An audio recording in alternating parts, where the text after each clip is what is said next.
Kumase wano nso ejifa na afo ho Adamfopa radio ewo France wo mahin kro Paris no mu afei Sompa 101.1 ewo Takwa Sompa 103.3 ewo Takrade Sompa 106.1 ewo Tachiman Sompa 98.9 ewo Sunyane Sompa 90.7 ewo Nkranza ena Sompa 101.3 eno nso ewo Doma upiemu ewo mfimfin mantamu ene nkwadoa eno eye Kingdom 106.1 FM wono so bogum dendenden udi koda ne so baby a radio akante nwam ni nyina wo no ya ahwe Sompa FM ye gina musa bela ba ya ye trete wono akare nyina kama ediomadi lenum eno achi no TikTok ena Facebook no eye Sompa 106.5 FM Accra Sompa 106.5 FM Accra ena YouTube no eye Sompa FM Live www.sompaonline.com so ensami ene dodo bia e ka ho no uduru ho a ubetimi akenka ne dodo na bibia atimi aye fine me ameje bre edi ho chiame edi ama wo no edi ameje so aye Obrempong nana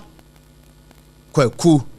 ampoma afei ene asemu a eho apaso a ye bo ho nkomo no ye nto aso mfiri ha etiefo beka ye a beye se na kakra ni dawre twen bebre akoso titiri pa eye awade mu na ye nsenta ba bi baako ansana kwasi kokko eba Ghana ha na ode white wedding ede abre yen na anka ye wo ya mamre ye no ukofie ekohuna busua ma busua ji wotum ukotu oba ne tirinsa ewie a na anka ye wie nanso eno achi akwasi kokko ba Ghana na wode omode ne be introduce ma yen no ana no achi ye sign de court de ye be ka ho eno nti ye wo ba binum kra wo ho a womko ekowade no a efiada womko ye fie de memene da wono akwa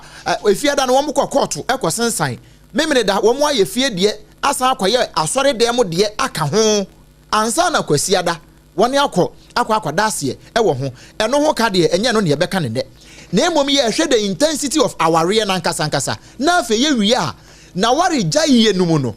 wobi a wono court ko san ye fiada na memene da woko fie ekoye fie amamre ka ho na afei wasan akọ asọ dem akwaje marriage certificate edi afri asọ dem edi aka ho no saa nipa no awadegya yie ba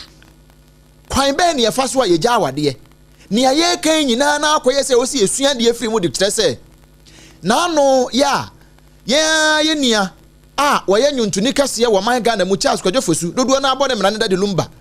woto ye etran eda ne benkum so no yehunu nia esie ewani wu achi nanso se wotenchen na wobetimi asua de afiri mu enu nti ena ene yatrase aye bo nkomo yi na asem yi hu nti no si ebetimi asua de wa amamre ne amane kwan so no yenkwa homa ne so na yene nana osaibo nsusafo kantanka ya eba no amane ne amamre pa ne abakosem a papa yi wabene pa o menhia efikasiem yene no enkomo nana wadaroma otimenka Sompa 106.5 FM hot bite sunie memwadwo mejo so bro me pacho na wo honam bokọ de ye dawurade ase nana ena de ye da ase pa se waje brani ye bonkomo na ne ye di kan pa awade se ye ka awade a yen hyase mfiri ba bia efiri ba eye dien amamre ne amane kwan so no dien ne constitute aware so aware de eye egu ahodo ewo ye man mo sese kanene de nanka ye nimade ba akopa ye fe na aware emema mienu oba ne be ma omodu empanin fieto ya o mu pese o mu tena enya ema ebo brabo mu na nanan mashia abusuano oba no papa from e maame from be ma no papa from e maame from enna impo oba no ne be ma ni nyina wo mo namfo no mo ne wo mo enimu wo mo no matna aye abusuano wo mo nso ka ho sa ekuro be se enuma na nsian ehia oba na papa fie ana asanye ne papa fie nso ba bia papa no ha be kire se yenkohia ehia wa na awareje akoso no etimi oba ma ne de no ma kakraba odisika kakra nso ba na yebusa oba no ebe ntrebe miensa sɛ ɔbɛrima no a ɔso ɔbɛwa wɔn ɛnɔɔma a ɔde aba no yɛnyi anaa sɛ me yɛnyi yɛgye deɛ a na kyerɛ sɛ wapene so sɛ wokunu no no yɛwareɛ na bɔkɔɔ tietietietiatia ɛka nim na adansefoɔ ɛna wɔ mu enti ɛyɛ a na nnipa bi agyina mo akyi obi agyina ɔbɛrima no akyi na obi agyina ɛbaa no akyi sɛ sɛ mo ne biribi ni a wɔn bɛba bɛsusu ho akyerɛ mo enti awareɛ mo akɔtena no koraa no biribi biara si a nyɛ ɔmaame hɔ na wɔkɔ ɛnyɛ ɔpapa hɔ na wɔkɔ mmom wɔn a gyina mu sɛ wɔn gyina mo akyi no wɔn hɔ na mɔkɔ wɔn siesie na sɛbe ɛtaa yɛ yie saa nyɛ yie mpo a na ɔmaame no bɛba mu a na papa no bɛba mu a na wɔn aba mu gyina awareɛ sɛbe emu basabasa na nyɛ sika botene kɛseɛ biara nso ɛna ne yɛde wareɛ nanso na egyina na deɛ wɔn ne sɛ ɛnɔɔma foforɔ abɛwura yɛde a yɛnim mu dada yɛni ne dada no ama asɔre aware aba mu ɛna ayi court nso aware aba mu aban nti aban de aba mu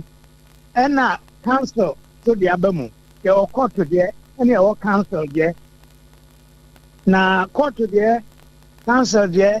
asɔre deɛ ɛna yɛn nso yɛ deɛ nti sɛ aware na agu ahodoɔ bɛ sɛ ɛnan anaa deɛ boro saa na wonya yɛ baako edi kan yɛ taa yɛ efie deɛ no a wonya wie na asan akɔyɛ foforɔ ka ho a na abɛkata deɛ wayɛ dada no so nti yɛ asɔre deɛ na ade bɛba abɛka ho a na sɛ biribi akɔyɛ sɛ awaregya yɛ bɛba a ne sɛ asɔrefoɔ no nso so ɛyɛ wɔn amanneɛ ne amammerɛ sɛ wosan akɔyɛ kɔɔto deɛ nso a ɛneɛ na kɔɔto deɛ no nso so ama pii so ama awaregya yɛ na ngu a ɛno nso wonyaeɛ awareɛ no no sɛ ɛyɛ council krataa nso so ɛna abɛkɔ akɔgye a ɛno nso so ɛyɛ aban deɛ sɛ no ɛno nso so ɛbɛkata yɛdeɛ no so a ɛyɛ amanneɛ ne amammerɛ deɛ no so a na gye sɛ ɛno nso so no yɛtwene kan deɛ aka ni nyinaa wobɛhu sɛ kɔtosɛm na nti ne yie paa deɛ a woyɛ fie deɛ ne yia no ɛte baabi pantena wo baabi na sɛ wokɔfa foforɔ ɛbɛwura mu deɛ a ɛneɛ deɛ ɔpɛ sɛ ɔne ɔtwe manson no ɔde foforɔ no a wokɔfa bɛka fie deɛ no ho no ɛno ɛna aban mmara bɛgyina so okay nana afei yɛhunu awadeɛ no ɛwɔ amammerɛ ne amanneɛ kwan so awie ɔbaa no ma yɛ ne ho adeɛ wɔ amammerɛ ne amanneɛ kwan so sɛdeɛ wakyerɛ mu yɛ yi nanso awadegya yi aba nana kwan bɛn ne yɛfa so a yɛgya awadeɛ ɛwɔ nananom anim ne mpanin anim wokɔ a ne sika nko ɛna wode kɔ wode nsa ɛkɔ yɛgye nsa ɛfi so sɛ awareɛ no ne di mu adanse nti awareɛ bɛgu a ɛkwan a motena so fɛfɛɛfɛ agye awareɛ no no saa nso na awareɛ bɛgu a ɛno nso ɛgu mpanin anim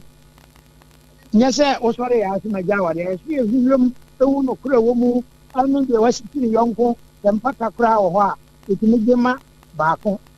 anaa mogye mpata no wie so a ɛtumi ka sɛ yɛde twɛ anaasɛ yɛmfa nkyɛ anaasɛ yɛbɛgu awadeɛ no yɛgu awadeɛ guo womienu nyinaa motena so sɛ yɛngu awadeɛ no a nananom tena so sɛdeɛ mogye awadeɛ motena so no a na yɛgu awadeɛ no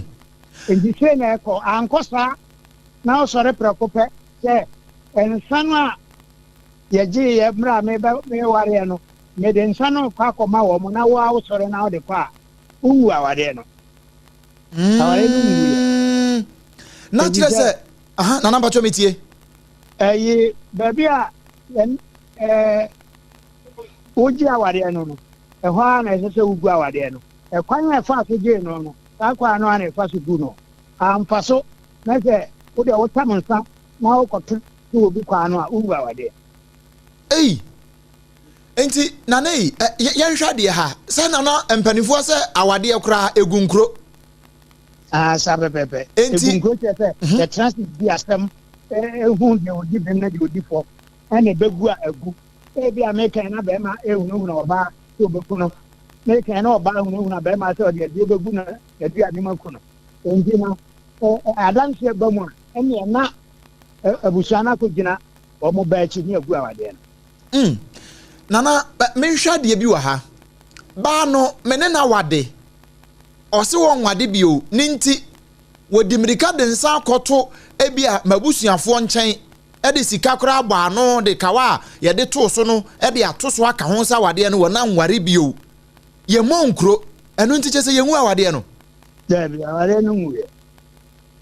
na be ma no nso hu ne hu se waye ne sei no nti no wono nso bia wo hu ne se ene ye wagya awade no ukọ me makọ me baabi makọ wade oba no nso akọ ne baabi wakọ wade a amamre ne amamre kwan so no awade ne di kan ba ye kane no enu gusu wo ho enu gusu wo ho ye ngu no endu akọfa be ma wo kempra akọfa ba nso a enu nso so aware ye tene ye to so mienu ye to so miansa nje ne wabeto aware ne so na koba ne saa no a kwan ben na ye befa so a abotoye mo beba me kan dia kosi asem bi so na me pese me hunu kwan ye befa so a we kɔ ne baabi nanso ya ntena se a monkro ansa na ye egu awade no ye betimi akoya chi asa akɔbɔ nkro bio ansa na ye kase ne kora ye egu awade no ana etika ba sa mpanimfo ba taase ne akɔfa firi baabi a mentimo ho ase ba ye na bepem baabi a moduro na nei ne sa ahonti no se ye ntimi antena se a monkro ama officially awadegya ye no ama na se ba ko firi mu se be ma no efiri mu a oba no otimi yekuna otimi yekuna kese ye nyana oba no ne ka se anka wade no wona wade bie mu a wode ne nsa akọ ede ho sika kakra kra to so de kọ nanso ye monkro no oba ne timi san ba se me ba bedi kuna obetimi asan ba se oba be yekuna na eno no se adwapade bi wo mu a yetimi kye wa mamre ne amamre kwan so mo oba ne nya ne de edi se oni oba titie na mentimi ho ase aba no apake ne no ma no okọ na apake ne no ma kwa kese wagu awade no nguye awade egunkro enti until se ye betena se abonkro e wa asem ne ho no nyaade awade na guo dabi enguye na me fa we mewom kakra wa ha ne aye kan nyina na akoya adesua yenom ne yetiefo ne Ghanafoɔ nyina ne pese yesua ade free Ghana nyuntuni kase pa chance kodofo su ne wo achi nsɛm a epie enumu enu ne aye fa adesua ne kakra de afri na ye de afa ne aka ne nyina aka ho bi na obi won nkyɛn a wono nso ahu adesua ewom ne sua so osua de afri mu saa bere ya akoba ne saa ba wodi kan ene wo kɔɔto ɛwɔ kɔɔto ntina na hɔ ne de ye mpɛse ebekom bebre ye nkɔ ho nanso amane ne amamre kwan so no sɛ wode nsa kɔɔye nanso ya monkro nti saa wo ba no ene wo kɔɔto no still or your legitimate wife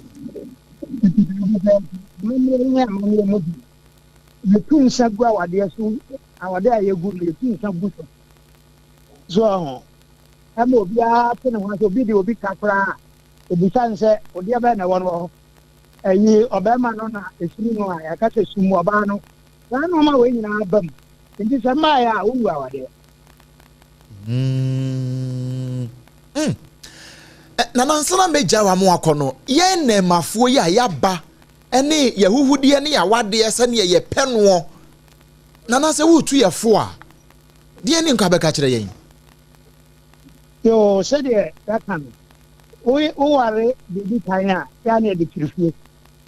afi ya se kwa sorry dem ko kina so afi obi wa asori dem no kura ya sai sira so no but masa ya wedding ya wedding ni ya afi ya se ko tin kata o de tanu ma we nyina na ba mu hu se encha we nu mu na ma ware de encha mu so ejika no eno nso ugu no wangu no dia sabe wedding ten untimi nyina wo fie na nga se makɔware okɔt joka ni nyina ware ni nyina ba bia sa na tie court for emprense odo kawa akoma nipa no ayi for so asare for so emprense jo bible into the bible no ko dia wade na gu bia snase egu awade ansa na egu Nana anwumre ye ne atiefoɔ da ase pa Sompa 106.5 ene ye affiliate ene wiase nyina da wase ene anwumre yi sɛ wagebrɛ ene yɛn abɔnkɔmɔ yo mesema da yo abusia nipa ne bɔnkɔmɔ yi ɛyɛ Nana ɔsɛibo nsusafo kantanka ye ba no amane ne amamrɛ ene sɛ yɛ nkɔ abakɔsɛm mu enkosua de pa wabene mu ɛwɔ manhyia fikasiem ene ne bɔnkɔmɔ no nti afutuo ne edi kan o wade efie de awie na se unyemfa yenya monkro wa asem ne so a se wode nsa akoto atwene ba na ba ma na efie ana ne maame ana ne papa so no nkyere sa wade na gu amamre ne amane kwan so no nkyere sa wade na gu eno na na kyerɛkyerɛ mu saa ɛde akyerɛ yɛ no na me ka kyerɛ wo sɛ Leicester Company Limited wo mo na de Yas toothpaste ene ne brush no ɛde aba adwaman so a boa yen amane yenum ate ne yeseso ada ho kama ne yatimi atibi adi me ba beka ho asema kire na yenkwa homa no so na fe yene lawyer Noah Adamte yene no enkobo papa yi oye private legal practitioner na yemusa se yahwe amane ne amamre nso de na wie aso emra mu nso emra ne ka sen e de fa awade no eho ene na awade gya ye ho Council Otiminka Hot Bite eso e Sompa 106.5 FM Accra memo akwa ba o what does a pass watch a bread any yabon commander Council with your wadawrumo emremu no say ye ka wade ewo emremu sani ye Ghana mra any wiase mra no eka edefa awade ho a Council eka de nefa ho ye si ye ware no eka de nefa ho okay me da wase eye Ghana ha ye wo aware bako miensa ye wo ye friend no customary marriage ye no wo ye traditional setting ifie de aye no any wo ye friend no Mohammedan marriage eno ye aware nkrebufo aware no any wo ye toso miensa ye friend no marriage under part 3 of the Marriage Act. As the governor said, no marriage under ordinance. The really our real back I won't Ghana Hano. The our real dear Obama any Obaapa Agyeiwaa Ghana Hano. Ebe fully under one of these 3 types of marriage. Now, some marriage let also mean the friend or the big one friend or ordinance no. A young uncle could say a Christo for our Nanso a Christo for our a emra emra you better the same case like a parliament na she said and no who our and also there was 3 ways that we the best celebrate our year. Ye be kind ye say obey no a sorry game. Or software yamana license aban amana license. Any a sorry demo your license say yemfa enye sa our year. E ho na obi tini akoye sa our year. Ye to su yemi eye de friend no registered certificate. Nti me sure say redu a hu say nkofo bi court no makọ ware. I know omako sansan wo ho no. Bi so for district assembly no makọ sansan. Eno ne friend no registered marriage no. Nti no nkwa sorry there. Ukọ court and now for district assembly na wakọ sign wo. Iye o de so mean sa I find a special license. And no Ebiana intentionally ACCT, who has also worry intention. And now say, yeah, if I saw worry war a place a year outside a storage, who say, and say, before worry war beach. nkɔfoɔ ware wɔ ebi a hotel bi ne adeɛ sɛ ɔkɔ ware wɔ hotel anaa beach na wɔnkɔgye special license from register of marriage so a saa awareɛ no ɛyɛ void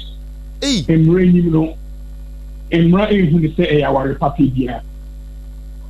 nti even deɛ ɛyɛ no asɔre dɛm nti wokɔware wɔ asɔre na sɛ ɔsɔfoɔ a ɔcelebrate awareɛ no ɔnni license a awareɛ no yɛ void asɔre dɛm a yɛ celebrate awareɛ no so sɛ saa asɔre dɛm no so yɛ license for awareɛ a saa awareɛ no so bɛyɛ void nti saa awareɛ baako mmienu mmiɛnsa yi ɛna ɛyɛ awareɛ a yɛ mmara a ɛwɔ Ghana no agyi tu sɛ ɛyɛ aware pa nti ansa na ɔbɛware no sɛ ɔpɛ sɛ wawareɛ no agyi tu mu a sɛ woyɛ customary marriage a ɛwɔ sɛ awareɛ no follow customary law no sɛ woyɛ Mohammedan marriage ɛyɛ nkramofoɔ awareɛ no a ɛwɔ sɛ ɛfollow nkramofoɔ mmara na sɛ woyɛ deɛ ɛyɛ ordinance no nso a ɛwɔ sɛ ɛfollow deɛ Ghana mmara no ɛka about ordinance marriage nti wei na ɛyɛ awareɛ dodoɔ a yɛwɔ wɔ ɔman mu. Council school na ade akɔ no ɛyɛ paa sanse yɛsua deɛ na yakɔ court wode yafa saa ordinance wɔn mo mmerɛ yi ɛne nhyehyɛyɛ yafa ne nyinaa so obi kura deɛ wɔyɛ fie amammerɛ ne wieyɛ ɛsan kɔyɛ court deɛ ne ka ho kɔsensan yɛ bibia wieyɛ afei ato a wɔde gyaeɛ wɔde ɔba sɛ bi ɔbaa no na ɛse wɔn wade bio wɔde bɛrima ne nsa akɔma no nanso ne ɔkɔ sensan court no yɛnkotwa mu ɛnkyerɛ sɛ awadeɛ no agu a mmerɛ mu no yɛhu no sɛ agu dabi nti ɛwɔ sɛ yɛhu biribi ɛwɔ yɛn mmara no yɛn mmara no biribi wɔ hɔ a yɛfrɛ no conversion nti wo sɛ ware ne nsa na ɛdi kan bobɔɔyɛ no ne nyinaa yɛ aware pa o na sɛ woware wɔ a customary law no mu a yɛn mmara no sɛ customary law awareɛ no ɛyɛ potentially polygamous ɛno kyerɛ sɛ ɔbɛrima no a waware ɛwɔ saa customary law awareɛ no ɔwɔ ho kwan sɛ ɔware ɛyerenom ɛdi ka ho okay saa na nkramofoɔ awareɛ no nso bɛrima no bɛtumi aware more than one but ɔntumi ware mmoro four nti ɛno nso yɛ potentially polygamous nanso ordinance deɛ no ɛyɛ ɔbɛrima baako ɛne ɔbaa baako nti woyɛ bɛrima na ɔware under ordinance ntumi ware ebi nka ho na saa wareɛ mmiɛnsa wei nyinaa sɛna ne di kan kan no ɛma process a anaa procedure a ɛwɔ sɛ wodi akyi ansa na woatumi acontracte aware pa ɛwɔ ɔman wei mu nti yɛnkɔ de na mesi ɛfrɛ no conversion no okay yɛ mmaa no kyerɛ sɛ woware under customary law na sɛ wosan kɔware bio saa nipa no aware under customary law na wokɔware ne bio under ordinance a ordinance awareɛ no ɛbɛ cancel customary law awareɛ no nti saa customary law awareɛ no ɛyi hɔ bio kansa meba sɛ makɔyɛ fie deɛ na wie na me san ba court bɛyɛ court deɛ no a court deɛ no etwa efie deɛ no saa ɛno nkyerɛ sɛ court awareɛ no ɛyɛ papa sɛ efie awareɛ no na me di kan kyerɛ wo no sɛ court awareɛ no wobɛtumi aware baako pɛ ba efie deɛ no wobɛtumi aware dodoɔ mmaa dodoɔ aka ho nti because sɛ court yɛn ma aware nipa baako pɛ no wonya yɛ fie deɛ no na sɛ wobɛyɛ court deɛ no a wontumi ware bi nka ho so nti mmara ntumi ntumi sɛ saa awareɛ mmienu no bɛgyina nti ɔsɛ baako pɛ na gyina nti ɛsiane sɛ deɛ yɛ ordinance no ɛpene ma aware baako pɛ no ɛnu bɛtwa efie deɛ no a ɛpene ma aware dodoɔ no nti sɛ du awaregya yi a saa time no a woba bɛgya awareɛ baako pɛ na ɛwɔ hɔ ɛwɔ mmara no anim and also the ordinance. It's not a fear, you will be no. To me, a fear our giant finest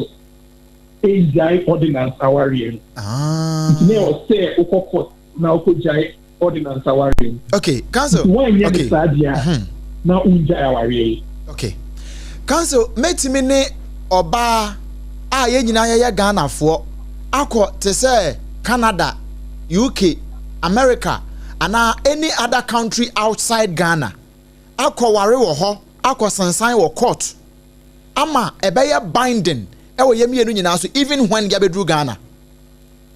Sir, ebeti ya sir. Ade ba ko se say our real enye adia ekoso wo Ghana pe. Ndi Ghana pe nso ye wo our real humra. Na enkankan sa our real na ye ordinance our real. Eye aban our real. O se di kan de kase enye a Christo for our real. Yeah. Nti na se wo ko ware wa sorry. Na se we di emra ne so a sa our real no wako why say ka aye bibia sa our ne engine a voice. E wo mra ni. Nti kobia aban extra kwanya ye faso e ware. Nti o so di sa kro no emra so. Ansa na wetumi aware. We are Ghana from you. That's why more Canada, more Germany, more UK. That's the more worry more South Korean swag.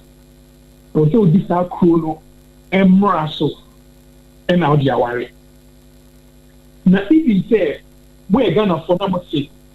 in UK, Canada, and our baby. That's the more Ghana. Every see our area. So, we two efforts in Canada, Honumna. Canada, Murano. And Pinema Obama no worry about the front time. Obetri sister see our and say, put me worry back okay according to Omora Ewo Honum. Then a friend of conversion. Okay. He said, worry or Germany, a Germany and Mra in our worry was here. Now the other who say, oh yes, our or Germany, Canada, and our baby. Let's say we do our arena. Who is not Ghana Brasso and we do our arena. Hey, so far Germany and Brasso and Canada for them Brasso. In our do our arena. In the Emramuno, you will be a friend of conflict of laws. Except I'm an amount of Emra, every bra, there was a court to know. Resolve it. Emra odi be dua asem na abakoso nti bia mo ware wo Canada na se mo ba Ghana na mo pese mo jara ware a ibi do mo betia ko Ghana court ni be gina Germany emra so ni di be dua ware eh sir yes nti Ghana court ni e gina Ghana emra so be gina Germany emra so ne di bebu aware nti mo ware wo Germany na mo ba Ghana na ntopesi wo ni na oba na se be ma no obi de sanko ho busia ko se bebu aware a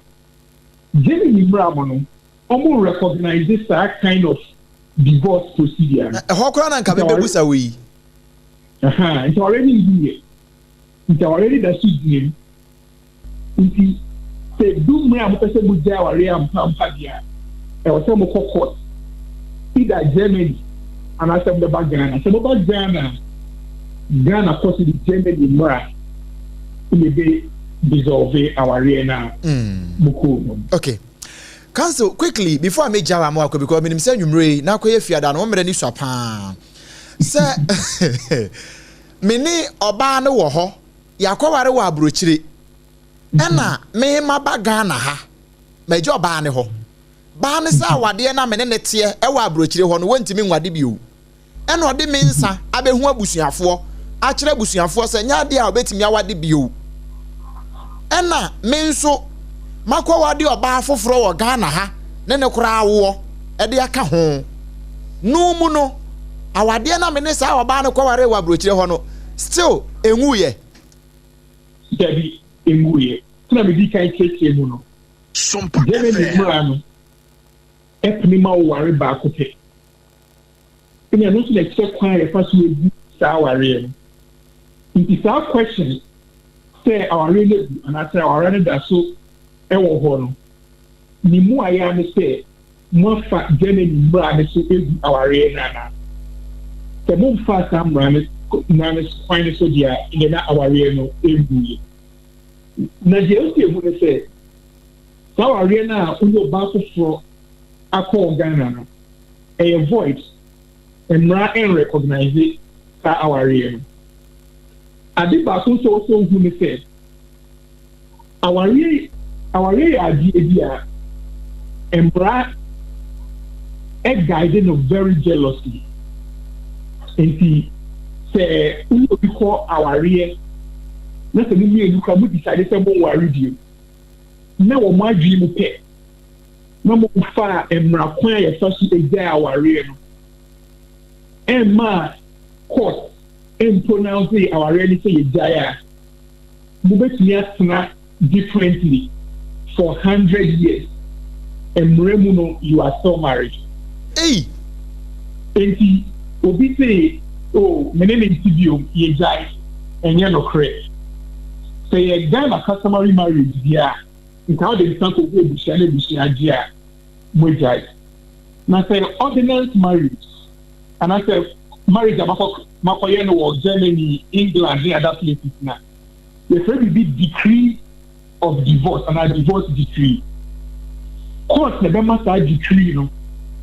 the court emma decree no issue certificate of divorce na our yearly year even though mo tibio obi abọ ne bra wọ ne baby a ope embra mu no mo yẹ still marriage. Wow. Kanso na we nanka me jawa mo akọ we nso aba mu baako se empena twe mu ene awade mu no yanka ne mienu ne me ensampo ba yanka mom se obi ni obi twe mpena be ye se wona na tena boro abosomi nsia ede kro no eno no ye class na se bia wo mu jaye a ye gi compensation de ma wo ba no eno ye ne edi kan e wo kwan ben so ne ye gi sa compensation de ama no ne ye 1 2 binsu a woni obi awade na wagya ne ho atu kwan a bi kura ba be se mfie mienu mfie miensa ko mfie nsia mfie nson won hu no woni ne nhia aye no saa ware no nso no ye betimi a classify that part of our ware no se no nso no automatically our ware no ye gunu ana okay you dey it's a say di kind na no emra mu ne obi bi e frɛ no breach of promise to marry and no say what show be but say oba ware no ma wan ware no ndi so ba ni be ma tena so mo twin na say o ma tena 5 years 10 years ha oba ana be ma ni go kwan say obenya compensation keke simply say na o mo twin na no nemo temperature no oba ko promise say mi yonku say mi show bote me ware o ma ba ko ni su jitu ni na so mo tina ye no mo tina say ye wo eni da so bi say oba ware me e bi an fe di ni na so wan ware no ana say mra o share so oba ware no e pa mo na so won ware ni obeti ya for court issue for the can't friend breach of promise to marry. Yeah. And no one court them out compensation. Court me say we waste time. If you can and you one can when you be 2 hours no. Any incentive they come on, not the decided compensation now. It was say on demand. Council answer be ko anim no eno no sampra twe no ene saa asetena no how long ena court no bet ene betimi aka say so ne na atena bia ne na atena bosome pe bosome miensa na wo se wani nyi ho se woni ne betena biem a eno nso otime de wo court sa obetimi do wako okay it depending on time o can say obeware your case dia your friend no any versus king for nti eno mu no court ni ka say we show bi say obeware na report for say also oware no last time but ye be hwe the reasonable time I was saying how they worry the person. Okay. Reasonable time they can 1 month. See what I say if I come say, oh, me man na watch here every year no worry. Now what you no one worry now we breach promise. If you have to feel query no worry. I feel query no one worry now. We breach. Obi so ka say we tell me ejuma. Me ejuma ye be wa for ye o ho ade. We ye ejuma be 1 year you keep it on ye hwe. Ubeti for breach of promise to marry. Okay. Inti sana ye mra no ehwe. Now me call second question this one. What did you know ewo homa worry? We keep point out for US. Or for your own selling time. There 1 year, 2 years, 3 years. What you go say you Obaapa for the two of them. And non check our really. If you say if I'm not na be 10 years, 20 years, our really still in year. And so say if you are in a year, but then some of us who the for no magia to now really. And that says say you court our in a year, and that's a buy our in a year. Ubeko court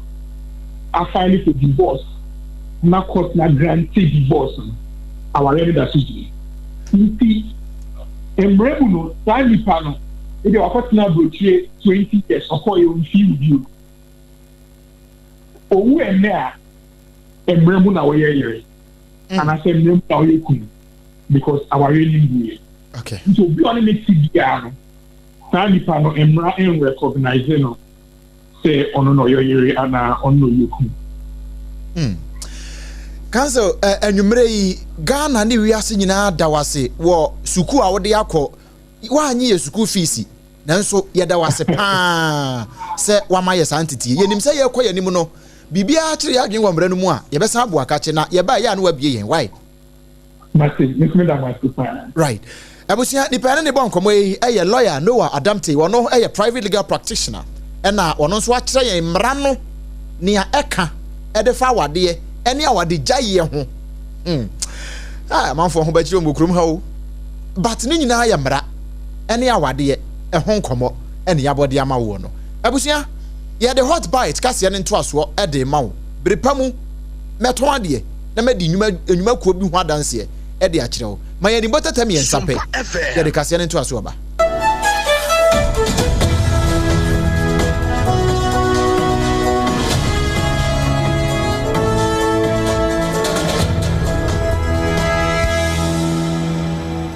Hot bite kasiabo anto aso Ghana de shima yamfa anto aso mfama moy na ye kwa kwasase ade free twifo atemokwa mansinimu eno ewon finfin mantemo twifo praso ane yetri ara wasam kase ye yensa ka no abusua ene enyan pa na wo mafo ye de achie no mo Facebook no so ara Sompa 106.5 Accra Sompa 106.5 Accra ne nyina no ayese abrante kwa bia wanya finhia no aduonu enum ana nipa binom akwa na bruno brotropa na busua arawo sam kura ye twanhrumu ayese bra won mo bu no wie abrante ne firi mu no enkenso hwa sabio ne be ma no a eda so no na won matwa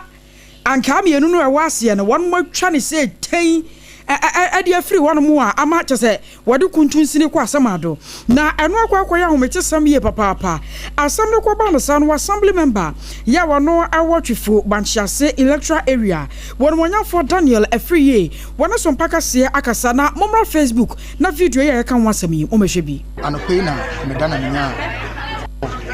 around 4 ni se obi ewuda na electoral area aye asoya banche kukwase nti yitire na am sorry ya mko police station mko se nyesi on so so nti ba na me he so na mko idi an ba me tire no se meki na me di ni nti bi da ti ba ya de he no ya branch ya esisu onya nfie no be 24 25 26 na wo mu da ha obi bi fo bi bo ya ode box akata obi su ko wura de ma kokofa be shit obi a de ba ya tin na se meki demo no yetete se omo bo no firi somewhere no kwakọ wi bi wo and then Yomo Masaka Yomo Masaka, you'll be dying. I was so aware was somewhere as see na money at your Facebook on a sona video see aya de egusre bra na be pebi na wada roma woni akokodura mema ho afenso so wo ba no are very careful pass and video no ano oten ye kwa wo no so na ne amane boni Eric Anan akwa akotwetwe ho enkomo aja na madroy meje so akosia media no de kwa ba na sai na nipa ya buru no akuno ne ba ma ya chesa etwia wo no anka ne mienu wo no mutwa firi hoyi medasa na we nipa wo firi mo no ne din ayan sakan he eja esio na esite obenya mfihia no eduasa ene ne mbroye na saa eja esio ya no ade a memufo tremu a maybe order di ewo asen breku honom no bibia o honom esan se eja esio yi omususu se na otwe mu wo kum akoda wonya mfihia no enkon na enam tayo so ema enei akra na okum no wasanso ahwe icha apofa na nensa baako ifiri so ntino enam tayo so no ana ayeti nebufo no se ono ana mususu se abofra no ni wuwe no okum abofra na sanse ta eje esuye ya no 2021 mpemfo chiremu a atimbe ku hono mo okọ biya yesi ekra emu graveyard kokotu obi emu a na yesi no ema eno no hunse bebre na 2001 there's in fisha enan a na besenko ema eno appoint for ban semnu mu ye che no na bi sen for ba kan say eje suo na nkata no obi a sebio na adwumu kan ne kakra ma empo omde ne kwa yare sabia no ko hwemu say no kre eje suo ya nkata no na adwumu kan ne kakra ntino akoba ne say akoda ono enya mfisha na nkwa na otwin ya abofra ne wuye na omokyere nipa oba kro na oba ohu say eje suo ne besen akọ na so obi besen akọ njo describe ne say ene eje suo ekọ akọ pepepe ya apoti foto ma bibie no on ma kyerɛ sɛ eje suo no ana saa abofra no okumu no san sɛ omunya bibie kyerɛ sɛ eye evidence a eje suo no ene okumu abofra ne momentum sɛ waye evidence no na onya ohu obi a obesen fa emu no ho ebra abofra no yehu sɛ memu no eda bonti na ekwa akọ eje suo na anti o church na imemufo mo mebunu no ehwe ya omutinye ehwe ehu bia ya oni ne fire na ese eje suo na bia ya ote no ana ade ata oni na efai ntiti memufo ni kirema na ese eje suo na no 2021 ekoba ya ma okuti obi emu a yesie no ema ho ntem be ye dia enei se ankoye emu na obi ba ya bo wawo no atete no onye mfihia ko na to okumu na ese omonso obifuo na ekoba na ebi ya ho ntino so mo se dem la Sompa FM na omobo no nti ebro na omobo no na kosia eni kumu na ewie tire no omo ahwe etwa mentaka ende ya no ntakwa kwa ebi ho no asemedia ano oden na Eric Mayafa wonsi Obrempong no yabasa so aba wonche biam ne no abedi ho enkomo aboso wei amane boni ya woto ankra free mfimfi mantamu twifo praso anasara hosami esi Eric Anan na manbo ani ekotie yi na Ghana by ene Grenada minor egusu ya wonmo yen hyehyeye sebe ya wonmo ebe science asiapam ya broni beka se memorandum of understanding MOU na wo mahwe se Ghana de hye so obi free anu okọ Grenada sebe oni visa kra no a obetimi akọ wabra oni visa de sanso ena Grenada ade hye nso efi wonmo no mo ba Ghana ase ya wo mo so betimi aba wabra wo mo nkra visa na enu edue ya Grenada prime minister Ora Deacon Thomas Michel wababe piemo ewo Ghana bankesiem meche Jubilee House wabra obedu ye no Ghana man peni John Romedi Mahama ejin fel so ni nyana say wamo babe sign ntiase pam wamo be dikan atenante kra na omo ye hyehyeye sebe ye Ghana ene Grenada minor ebetimi enya kasubom eba ne dwadie mu ene niam ebetimi aboa ama aman no mienu etimi akoso a eno nti ene obepiemu a wabra obedu ye no Ghana man peni John Romedi Mahama one being the MOU on political consultation, and I'm happy that yesterday our two foreign ministers could sit and have that consultation so that based on the shared values that we have, we can take common positions at international meetings. And so we are happy that that took place yesterday. We also have the MOU on trade, culture, and education. And my hope is that your visit will deepen that even further. We have the MOU on visa waiver for each other's citizens, which is in operation. We've had a few complaints of fully implemented. Ghana happens to be the headquarters of the African Continental Free Trade Area. And that was a very historic trade agreement that was signed, and so far more than 50 countries have ratified it. And so it allows us to export duty-free and tariff-free into each other's markets. Ghana man penny John Dramani Mahama ne ene ekotie ye no na owie ye no na Grenada Prime Minister Deacon Thomas Mitchell wonya kwan agina simpie so no de to dwa se oh santi ase apam wa Ghana ene Grenada aban ne pese won mo sign no wo so wo asom twetwe onim se wo mo aban no ebesom na oto so editor man penye nim se na anu akra no okoye DNA test kra ma no kra kye se oye akania se bio ofri Ghana ha sei wo se sa wo hwe Grenada mani mu a nipa beye wahamu nchichemu eduason enum 75% die so wo mokase wo mu hwe wo mu nchi pa dia ene Ghana ene wo mu free. It's a profound honor and one that is also personal to me. I should start by telling Your Excellency that in July at the African Bank conference I revealed my DNA ancestry tracing on my maternal side, and it was traced to the Akan people of Ghana. Yes, sir. So I think I could say the Akoba that was that was given to me yesterday, I think is a reflection of the homecoming. Yes. That is deeply personal to me, but I think anecdotal to Grenada and the Caribbean. I'm not so sure the veracity of it, but I'm told 75% of the population of Grenada can trace its ancestry to Ghana. So I think for us, the very first country, African country I visited was Ghana. And I think in a sense it's a natural aligning of the stars and, as you say, of the deliberate use of the ocean as a bridge to make sure that we in the Caribbean can reconnect in a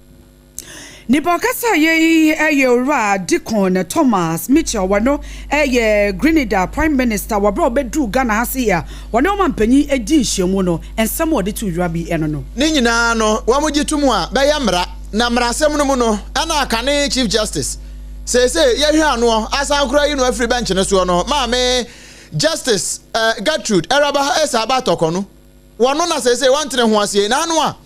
committee ya Justice Foreman no oda no womo ewie wo mudwumadi nyina de koma mampani se womo mpam no kra sanse wo de atenwu adwuma no e de atwitwiri gatamu no wo sese wantene ho ase eno nti Ghana mampani ebo Justice Paul Bafo ne din se wonye acting Chief Justice na no achi wasa abo ne din se wonko anotutu bedwa ko na wo mra se bedwafo nanim no na wonko no wo ntoto na no na so otimi paase a wo fa adwuma ne ma no na afi wo nko mfa mu no eno na wasa akwakoto ekwache koto se one fata bono ento savet ne so na no Justice Foreman ni committee ya wo ye ho niam nyina no court ne nka se eye illegal emfamra kwan so e wo sansam ne ho na ni nyina ne se wo se wonim se wono de wonye bone bia eno nti se ye de obi foforo be si nanan ne yebeti committee wo bere ko ogusu ho no betimi atrega mra ne de wo be ya mra ne ho adwuma pa eno ene wakoye yegusu wa atwane yem nanso science asem we hu komonti no so mpaka se ebomodin a twetwe nhoma no ekopie former director School of Law, Ghana School of Law, Professor Kwaku Asasare Nakache ene ne bonkomo ene ebusa ne sa asu ensemi for the where for the here is merely reactivating, something that cannot be reactivated. The case is dead and buried, and nothing she does will make the dead case turn in its grave. I'm sorry to make this observation, but I mean a former Chief Justice must understand that she is bound by the Constitution. If she does not appreciate the DJ removal process, if she cannot observe it, she cannot respect it. She's only demonstrating that when she was appointed, she was immature, and because she was immature, she's suffering all this. She has to stop. He has to stop. Now, the grounds are frivolous. The entire action is vexatious and frivolous. She must know that in law, there is something called res judicata, and she's caught by res judicata. She cannot resurrect, the case. Professor Kwaku Ansasare no was say nia wo ye nyina na ye frivolous enfamra kwan mu wabekwa akwa wo pa wo fanko de hegi enkosi hwe. Ana Accra High Court one more aquasitna. Now Wakoya former Director General, Ejema National Service Authority, or our Sassibe entry and Nabedi tree, gifty or mensa Nensamno and a court etnaso. Na Ebra one more aquasitna no penifomia Nina dia, Wamutumi Babe Pimo Ewo Emrano animu. Na Nakasan and Yamuana and Rada, or our Sassibe entry, Niman needy Karakoto court to him, Atras and a client no Ankasano, and Sansambia see Ewokumasa Shimuma pa ekoso nam so entino abambofo ehia no ya enunti watia na nachi ekokumasi a ewose no soso kodi se adwumaso no adebo magana nkanko efa no tuma pa efra na san ntina se enunti enyade ne obetumi ababepie mu ewokoto amana yeye na enebra na nemra nim ne no ekasa no ena wo kire mu se no kwasem ne so official charge sheet no enyade a wono nsa akabie nam so nti court no ahyese ene entantam so ada no wo mo emfa ema no se ne beye na enuoma wodo bi ewoso hunu ne ewoso hwe nyina da wono sa betumi aka na wo ba gifty oware mensa ade no a wono emra bi atwamu no na wono na National Service Authority abedi akire panyipa Director General abedi akire wono so na de no ebre kopie mu wokoto no na ebabeda adwase asabio ne hododo no na enkrata bi ode abakora mpo kire se ne fo mienu ewoso otumi de gina homenam so nti no nyame yatom a na se enase ne enu ankasa nyade akoto betumi atena so na kodu awodo ya wode abom panyefo mienu eyese anambo wormo saso amasika twitwiridie ahwere Ghana manye pa yes kan yenkan kwa chiri kura no 653 million Ghana cedis de wo metumi akase sika no eduru anam so nti na se won akwa hia se panyefo yi ba bia wormo hye bia no ewo so court pe wormo kire kwan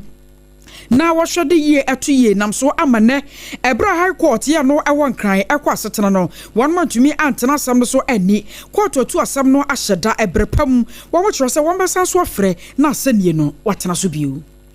Yatwakasi bondo eso na wasofo ya wono na hwe energy and green transition so eye honorable John Abdullah Jinapo wode atodwa sem efimra NDC aban no ebetena kunwa no so no womo ekoi ema womo any independent power producers ya ye trinity our IPPs womo ekotena ase ekontiase apamu chase bibia aban dada no a no woteso no eye womo ne sa edwumekoi ekoye no womo ba ye no womo so akwasise bibia ya wo mahase na wachase eniji sem kra ye womo ene se efrimra wono mo kwasise antiase apam no wo hwe sa mre no abepem sa mre no a sika wono mo nya ye dodo eye mfaso edema Ghana no eye $300 million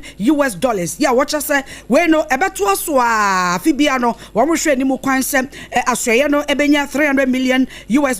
etimi aboa ama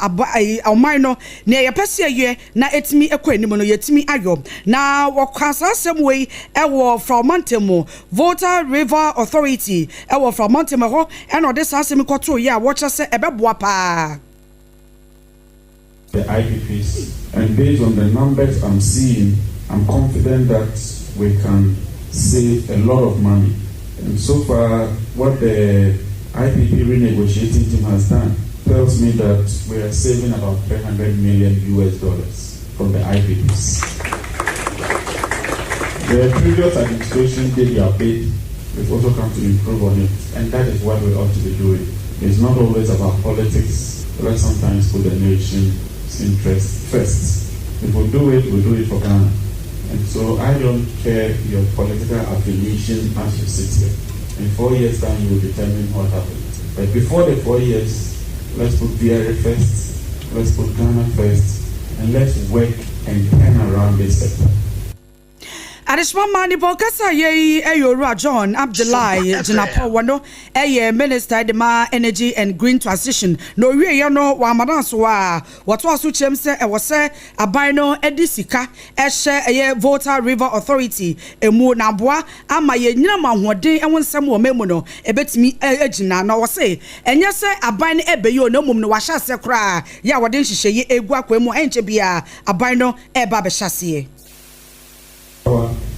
that is supplied to anchor the economy. And look at what Sompa and Obrempong has done. And I was telling your chief executive that my experience with the IPPs has shown me that we have to invest heavily in the area.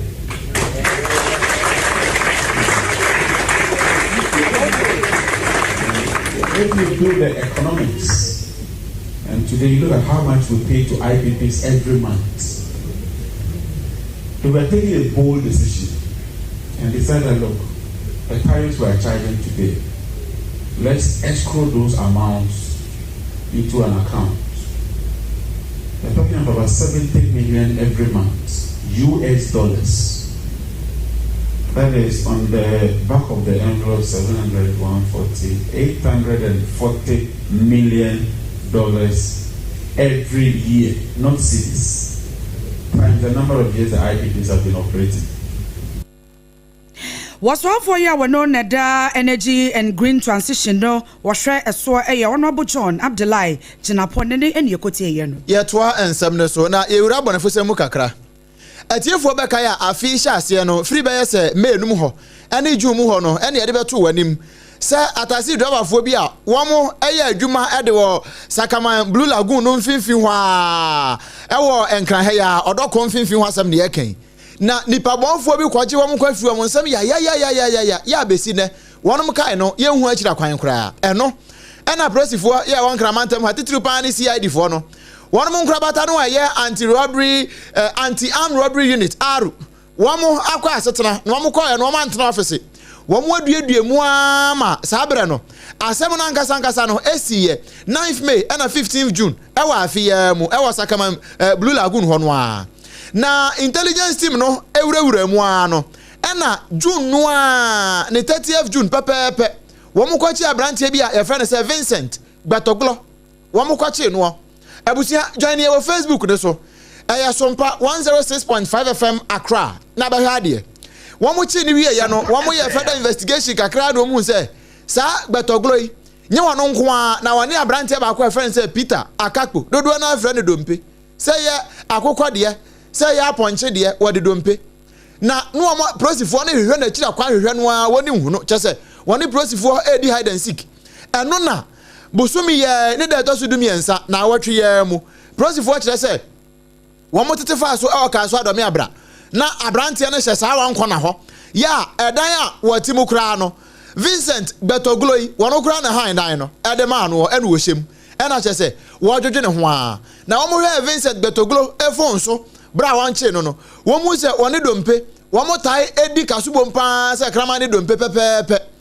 ema wo mu se ne number eya Betoglo no ene dompe ni nyina wo mo numbers no ekwa kosi satasi drobafo no wo mo nchen just wo no mo kasa pa ene nam so a sa wo mo fa mu afru ehye am kwafru kwa mu wuo no eno nti prosifo kire se wo no mo ache dompe ede naka Betoglo ho se wo mo kwabo ahwehwemu pa na wo mo hye tiefo ni Ghana fo nyina abo se tasi drobafo yi wo mo tasi no he se nkrofo no wo ma ton wo edi sika no wo mba fiska na de aba no wo mo ayaje sa tasi de aka ho na emom sa dipa bonsam yi ye de wo gina koto na se mra no ene wo mo kwose na mpa se wo mo na ye sa bonefosam no a Ghana mra no enche won ba bia ye de nkwa eba wiase sa enkrata yi nyina no Chief Inspector Bridget Babanawo wono ekasa edema CID ewa Ghana Prosi adwumakase no mu wono na de nkrata yi eba amantene so Abusoyo toa ensam no aso yanka omanfo ya yesi wasana bosumi ni mu anada na toso ensia agasis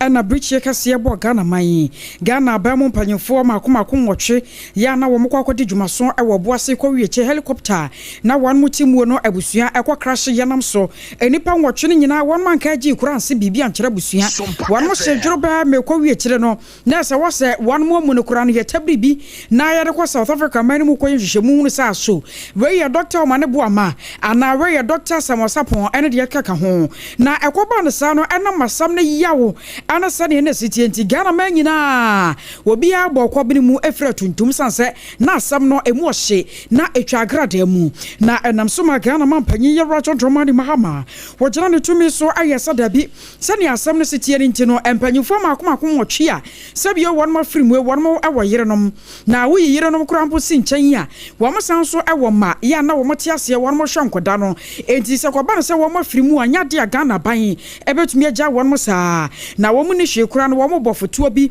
na wo de ato ho ade amasa nkoda ise ne beye na kyese fotuo no betumi ahwe nkoda no a efiri wo mo sukuru mu ko sise nkoda no be wie school benya ban adwuma aye na saa fotuo no a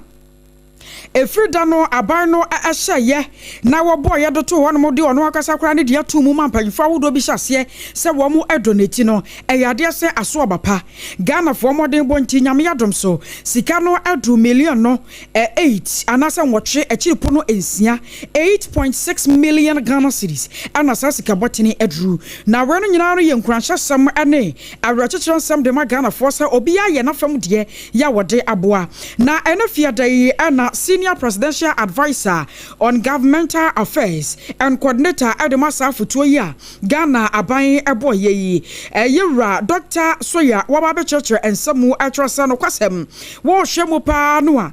Ghana Civil Aviation Authority one ma fam de aboa Bui Power Authority one so de Kakraba Energy Commission diaba Ghana Cylinder Manufacturing Company Limited one so adiaba ana ankran wodo bia one so ahye asoye hwe sase ene nneoma odoma nkomade adom yeso no wo so ede wo ade aba beka ho ne se ne nyina no eye nkranhyesem na wo ka so mo bobodian no kwasem se adaje beboye sanse Ghana fo ayade na won mo kanom de atwato akora ne se ne krakra mu no e kire se sika no anyade a won ma wie ne jeje enti se kwaba ne se wo mo dase a na won mo sere bi ade aka ho sabi o janka kasa nam so nti se kwaba ne so obi ewo sika bi no obeso ode ba ano wa chode bia Stanbic Bank Ghana Limited honom na abetumi de sa donation no afa ya wo mo de account number nyina enso aka ho ade aba 904001362837 one more chose eno na abetumi de afa so na aboasa ne be ya donation no sikara bedo so na nkoda no so one more setena mo Ghana ban etumi ahwe won mo yi na enhyemudie bi akoso ewo Asante Mantemu Ayinkrokuma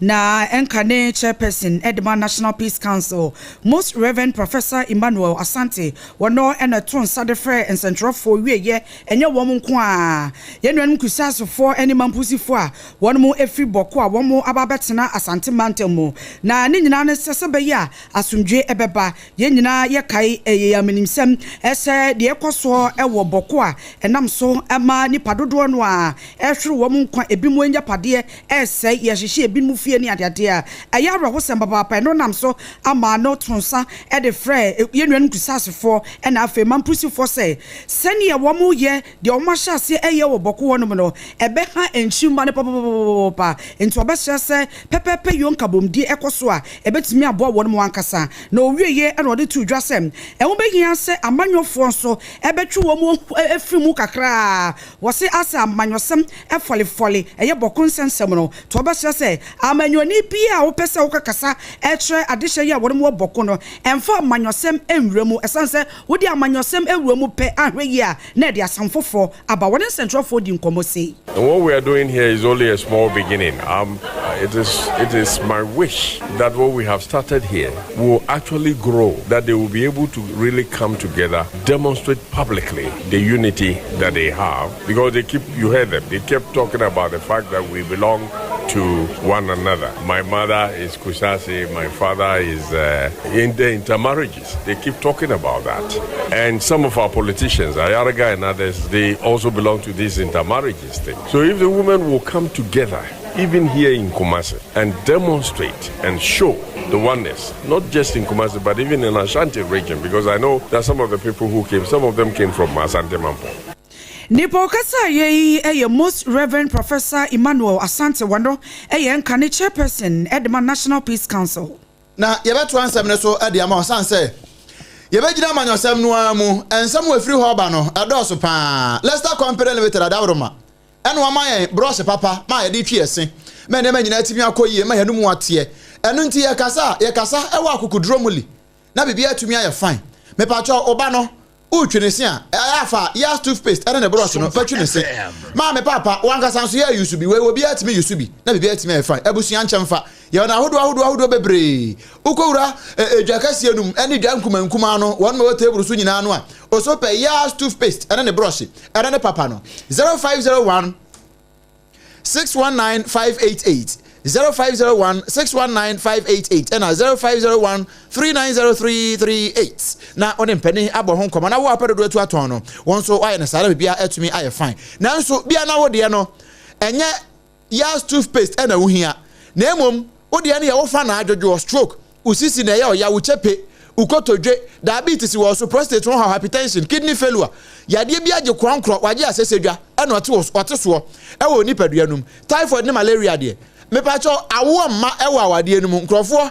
e de awo twa wo mpoi wo nhunu bobode fo ne chemu medimafo e ba center na Dr. Edu Jamfi won fa time onto yade ne so no won fa time onto so na won so e ba no nya bi why na kira kwan no ewo poku ase mayira ewo nkran ha ya kuma senso abu akwa agogo woni aban school no ho no ne di animhwe ne numbers ne gine taw 0244 774 282 0244 774 282 and 0500 727215 0500 727215 na one no abo enkomo na bibia atumi akoye pa obehwewo na bibia atumi aye fine na wa manyasam kwanso no wagina no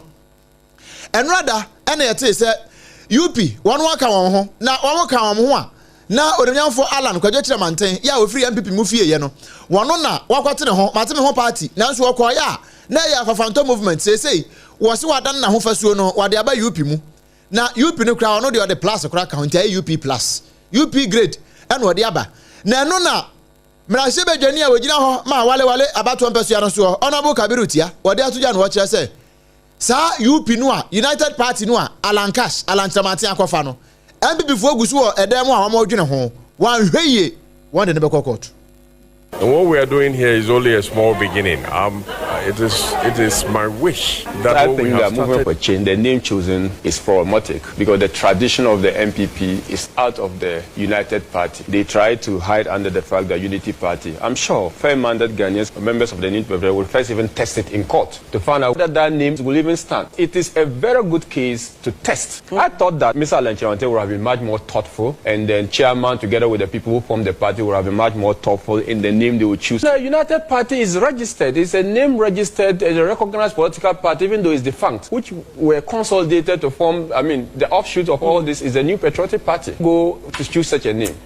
Enia yati ye wale mrashe bedwani onimnyamfo Kabirutia na wo din bia fa ada na akwafa United Party. Aya so bofo ne de na mo eho apaso ne yefre no ade bade social media no so de na so United Party UP plus eno a ene de atwaguo enam so amane for God and country dwumade so a professor Kwabla Bochi wate na dwam wona se ho akwa hia se woni UP plus mpanyufo twetwe nkomo na lindu men baba akoya wo muo aye yera Hobson na adoye ne papa yi wo frem bi piamanyoko no mu nje kura ana wane no twetwe nkomo no wo kire muo se no kwasampa no se wo invite Ghana for nyina wo tonsa afro bibiata wo wan DC kura abrabi wo MPP abrabi esanse wo mu hia dom so mbetumi dia kire United Party no na party no so nkanko agena na so na asakoba no se wo ba enije ade enije wo benya bi papa wo ho be sepa onya ya no de ne bia ebe wi kire na wusu appointment ho. I think it's in the right direction. And then we know say just after Edna and across the country, when I tell you the number of MPP for minimum or minimum kasa some are offering to be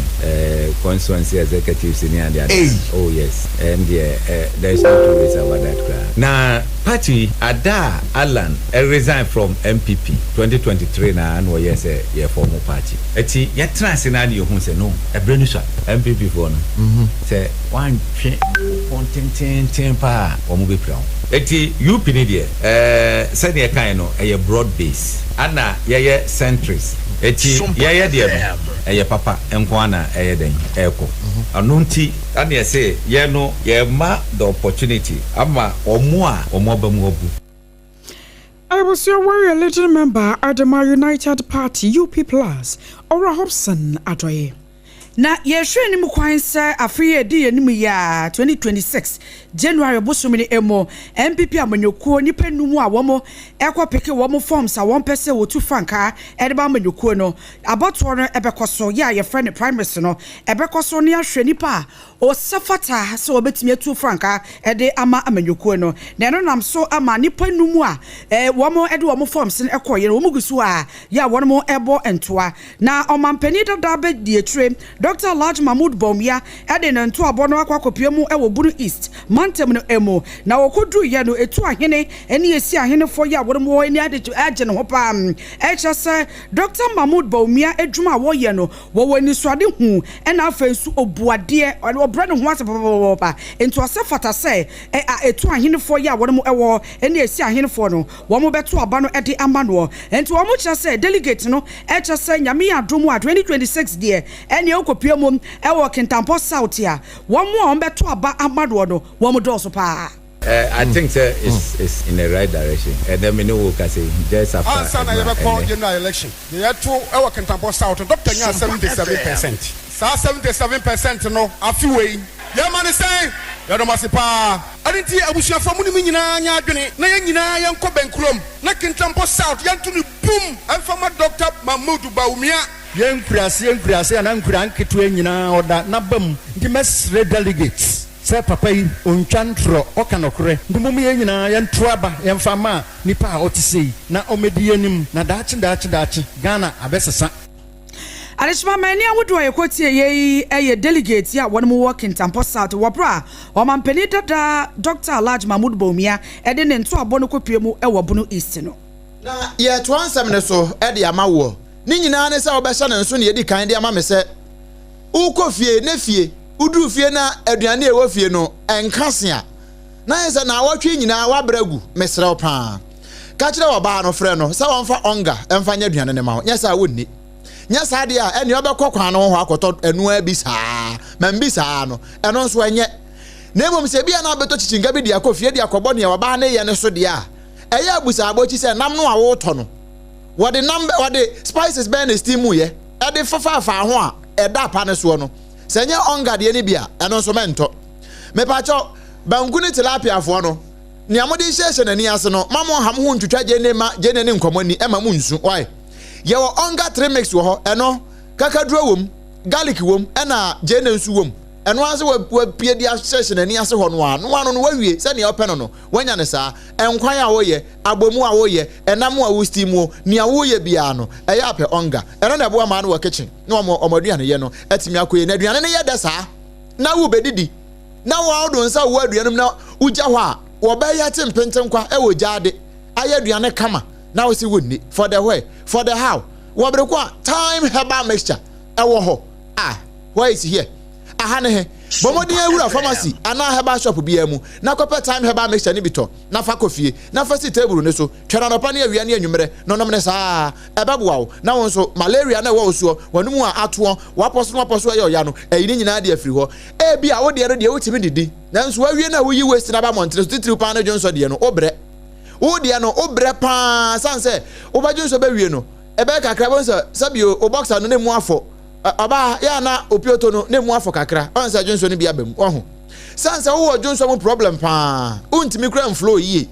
o bra ansa no jonso uhia time HH mixture and the capsules kambom adrentafo nanom ebeboa wo afei wo nom no nyina na essence yesi wa hemfie ho na essence so aboa wo mpam amane ma nyina atimi atoto na kwamu kama e de amawo time HH mixture and the capsules ebeboa wo pa KNG heba eno de nroi ba montre so osenye mo pemfo oba wo makoda nufo na akoda wo nyam finhia dumie do wo bi aka bia betimi anom bi bia na opedodo no watu aton 0244 417669 0244 417669 na onempani abonkomo ya boso se ye ne na wa hyɛ ne nso ma sɛ ne ye fiada wo kyena e de kwa nyina no sa HPV empane no a ye wo no ye gusu wo ye nya ayo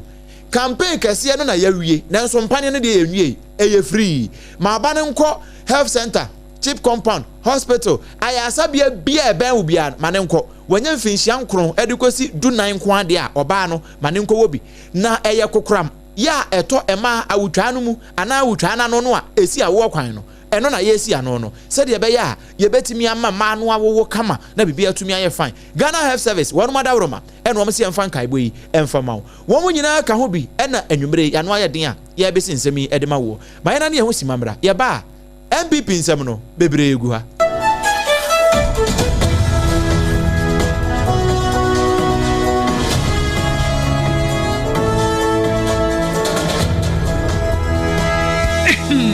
Medo edrano pa wutimi to wo boase etwitwiwusi o ado na so ni se me de yas toothpaste and the brush and the twitwi mesima minya homka senti na ye bokoyi na me de me all time favorite yas herbal toothpaste and the brush aboa me amasesei menum nso a enwunu anasa de ehia me semfimfem me biem na won hwasa me se aye fita sesrecha homa na et brightens yas whitening toothpaste and the brush and me di hwimese enti na wo se efei na yas total care gel toothpaste and the brush ne de ebo wo se ho ban demu ne nyina ema wonum ye sham oh yes Enukratrodo yas herbal yas whitening and yas total care gel toothpaste and the brush abusuan chamfa se wo pedudu tu e won kan ha for Leicester Ghana Limited and was 050 161 9588 Leicester Ghana Limited and the yas toothpaste mo ahodo and the brush abadwaso abeboy midimafo pokwase maira akra midimafo pokwase maira akra midimafo herbal clinic abakra ani owuntie passengers egumi kai mu ehwa na dodo na ekro ene sa akra ne potem yedemu ani yedemu ampa de se de edutwam Atlantic International University America memu abo Dr. Dujamfi babaso honorary degree as a professor in biology in herbal medicine it is said here ayaresano more oh missy minim wife yekopa wo wanye 1 cedi nyinse ne beto mu ansa ne yeties ka no nso mi connection na enhyeda nkoyie na esakakra ti say wa page mu amahode ambam connection ne mu de we obo wo de ba de kro wo ba do kro wo de ba de kro ye ke stroke nso de wo fa no small chese agidi wo wuo ne de asie no yare bia etatia e wo Dr. Tamda so endi so diabetes hepatitis B prostate hypertension malaria yare bia kumasi say owo agogo opposite government school no ena nkra hanso obepiem e wo pokuase mayira kwan no so fra doctor 0244774282 and 0500 727215 Midimafo Herbal Clinic Wudimafo ne hwa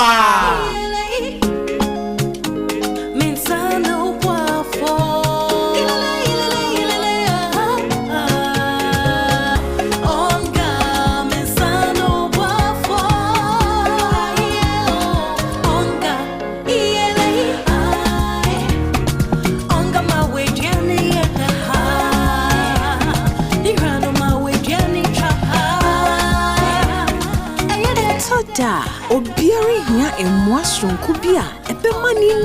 ni opepa aye de change onga mama sano boafo FDA agi edwadie yin krato yaso sano boafo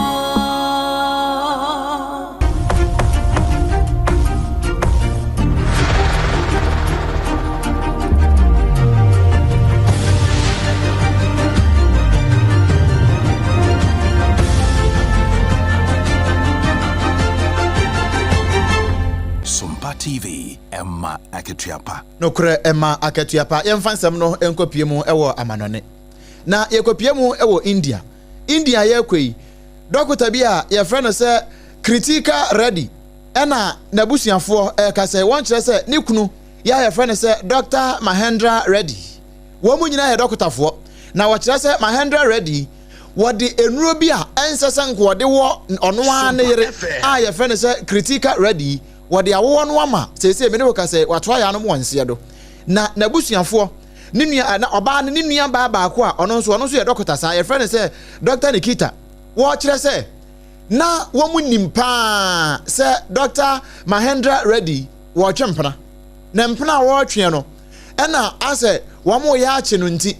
wo mpese na yire ni behu ena wa hyada wo ne mpane yesa ne wo treat no e de afiri ya obi ho ne niema bi ha ekoso e wo ne nipadua mu ase wo sa ne yade wo de yadesa no se na wo ku no ene se wo de aku no wen na me ne wo ka sei wo mo yesa busia ne yesa nko mo kwa koye postmortem wo mo nkwa papa no mo hu na de ko reporting ya eku wo nua ba a friend say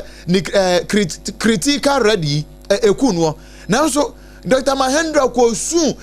chese ejina mu asu bi wo ho a adan ya wo se sade wo do ne yere no wontimi kura mfana ni nhwe se ye papa ne yere enu nti ne be ya wo munya sa asem no kura e ma asem na koya wre ho sempa mene wo ka sei prosifo wo India wono ache no ama efia na wone ne yere ne tim no sanse wo se won pese wo betena ho biam ni ade ne ntifie nkwa wo mo de ache ama akodi enkrofofo fronsem na wo mo kire se sa oba ya friend se critique yi nania ewo nanisu ade ho nyina na se wo ba ya adoye ama nipa nyina ene enkamfa ho kra so ba Ghana ha na wo ba adopt nkoda ene nipa a wo so aye mobo na wo de sika nyina ahwe wo mo ene se papa yi allegedly wakuno e de efi atase sa brede prosifo nsa ka no a wo mo ye asem no hwemu ne baba bia no ye de beto atiefu anim wei so ena ye gina na anwumre yi no nsia efri no onum mpa mu brem ho e de besi no nsia e de ya de to aso de ma wo kase no ne Leicester Company Limited eso yasene ema ye de brewo na afei medimafo eba center Dr. Time da so the time so to yade nyina so onga ema aduane no ye de kama pa na Time heba mixture da romanti yetimiti aduane di ye no na afei Ghana Health Service ne partners da romanti HPV empane no ye wo na ye nya wo no aha ene yade isie na yade isie no na wa hye ne nso se etwago ewo nkran ha Sompa 106.5 FM so no na enenemu ewo Sompa 93.1 enu ye Kumase Sompa headquarters no ayiko 100.9 ewo Kumase Adamfopa radio ewo France Paris wamo ahin kro no mu ho ena fe Sompa 101.1 watakwa 103.3 watakrade 106.1 ewo Tachimai 98.9 wosunyane 90.7 won Kranza 101.3 ewo Doma ena fe Kingdom 106.1 ewo Mankasi mudiko da so eya Sompa FM yetwaguye TikTok any Facebook ni nyina no eya Sompa 106.5 FM Accra ena YouTube no eya Sompa FM live ensema ati yeri nyina no yakruche ne dodo mu e de akwa akwagu www.sompaonline.com ensem wede som no na paso bie ene se ana high court kwa setena mu ahye former director general of National Service Authority wana be de akire yewra wasase be ntwi ana Miss Gifty or mensa one case no wotu e de ahyeda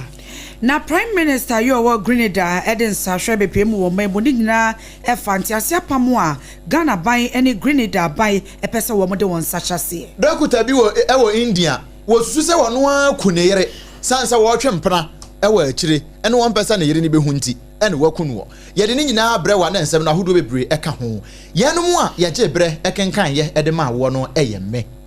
Obrempong na kwaku ampoma mene Akosia Agyeiwaa kwade boaten ena